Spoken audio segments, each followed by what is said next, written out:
तीनों राज्यों में भाजपा की बम्पर जीत की खुशी में आज अंबाला के अंब कमल कार्यालय में भव्य कार्यक्रम का आयोजन किया गया। पूर्व मंत्री असीम गोयल की मौजूदगी में कार्यकर्ताओं ने ढोल की थाप पर जमकर डांस किया और जीत की खुशियां मनाई। इस दौरान भाजपा कार्यकर्ताओं ने एक दूसरे को जलेबी खिलाकर खुशी जाहिर की। पूर्व मंत्री असीम गोयल और जिला अध्यक्ष मनदीप राणा भी कार्यकर्ताओं के साथ जमकर थिरकते नजर आए। देश के 3 राज्यों में भारतीय जनता पार्टी को मिली बड़ी जीत की गूंज आज अंबाला में भी सुनाई दी। अंबाला शहर स्थित भाजपा के मुख्य कार्यालय अंब कमल में सुबह से ही जश्न का माहौल देखने को मिला। चुनाव परिणामों से उत्साहित भाजपा कार्यकर्ता ढोल नगाड़ों की थाप पर जमकर नाचे और एक दूसरे को जलेबी खिलाकर खुशियां मनाई।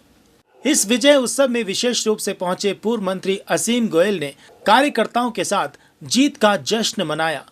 उन्होंने कहा कि ये जीत प्रधानमंत्री नरेंद्र मोदी की जन कल्याणकारी नीतियों, विकास कार्यों और पार्टी कार्यकर्ताओं की मेहनत का परिणाम है।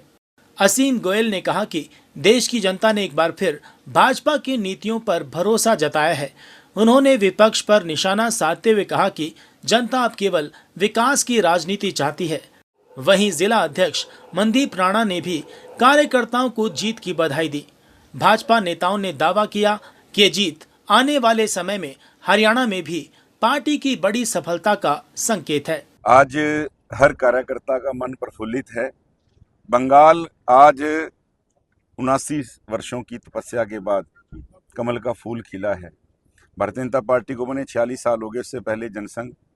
और मैं समझता हूं कि आज आसमान से आदरणीय श्यामा प्रसाद मुखर्जी जी, जिन्होंने कश्मीर और बंगाल इन 2 राज्यों के लिए लगातार, जिन्होंने अपनी कश्मीर के लिए उन्होंने शहादत भी दी और बंगाल से वो थे, और जिस प्रकार से आज भारतीय जनता पार्टी ने शुद्ध तरीके से, मैं उन करोड़ों करोड़ों कार्यकर्ताओं को जो किसी भी कठिनाई से के सामने दबे नहीं, झुके नहीं, मैं उनको सैल्यूट करता हूं। भारतीय जनता पार्टी के बंगाल के कार्यकर्ताओं को, और भारतीय जनता पार्टी के कार्यकर्ताओं के अलावा मैं बंगाल के वोटर्स का बहुत बहुत धन्यवाद करता हूं कि बिना किसी दबाव में आए हुए उन्होंने लोकतंत्र के आह्वान के ऊपर चलते हुए, नरेंद्र मोदी जी की नीतियों के ऊपर विश्वास करते हुए, माननीय अमित शाह जी की बात के ऊपर विश्वास करते हुए जो आज बंगाल को बचाने का काम किया है, मैं दिल की गहराइयों से उनको बहुत बहुत बधाई देता हूं। आज भारतीय जनता पार्टी के प्रत्येक कार्यकर्ता का दिन है। बंगाल एक राज्य जीतना नहीं, बंगाल एक तरह से मैं समझता हूं कि देश का वो बॉर्डर था जहां अब तक स्टेट सरकार ने अपने तरीके से कानून जो है लगा रखा था। बहुत बड़ा डैमेज जो है भारत के संविधान के हर संदर्भ में, अगर मैं कहूँ, हो रहा था। और देखो जी, बंगाल का तो इतिहास रहा है, रसगुल्ला फेमस है। जिस प्रकार रसगुल्ले की चाशनी बहुत देर तक रहती है, कम्युनिस्टों ने यहाँ, पहले कांग्रेस ने राज किया तो लगातार कांग्रेस ने राज किया, उसके बाद कम्युनिस्ट आए तो कम्युनिस्ट आए, और 15 साल अब ममता दीदी थी। आज भारतीय जनता पार्टी पहली बार आई है। बरसों बरस तक अब बंगाल की सेवा जो है भारतीय जनता पार्टी के कार्यकर्ता करेंगे। असम में हम तीसरी बार लगातार आए, एक रिकॉर्ड कायम हुआ है असम में जब से असम बना है। और पुडुचेरी में भी हम आज प्योर तरीके से भारतीय जनता पार्टी सरकार में आई है। साउथ का गेट हमारे लिए खुला है। तमिलनाडु और केरल में पार्टी ने बेहतर परफॉर्मेंस की है। आज भारतीय जनता पार्टी से जुड़े प्रत्येक कार्यकर्ता के लिए दिन है, और मैं बधाई देना चाहता हूं। कार्यकर्ता किस तरह झूम रहे हैं, और इन नतीजों का 100% फर्क जो है हमारे आने वाले 10 मई के नगर निगम के चुनावों के ऊपर भी पड़ेगा।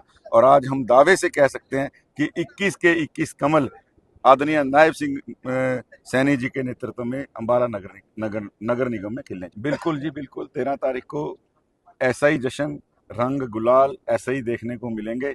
21 कमल आपको जो खिल के पहली बार यहाँ भी रिकॉर्ड टूटने जा रहा है। देखिए, ये जीत भारतीय जनता पार्टी के कार्यकर्ताओं की जीत है, जिन्होंने सैकड़ों वर्ष, मैं कहूँगा कि ऐसे कार्यकाल को झेला। कितने प्रकार की पीड़ाएं उन्होंने झेली, लेकिन उन्होंने संघर्ष करते हुए हमारे माननीय देश के प्रधानमंत्री नरेंद्र मोदी जी के नेतृत्व में जो बंगाल के अंदर भारतीय जनता पार्टी की सरकार बनी है, अन्य प्रदेशों में भी बनी है, लेकिन जब पूरे देश की निगाह बंगाल चुनाव पर थी, आज एक तरफा जो बहुमत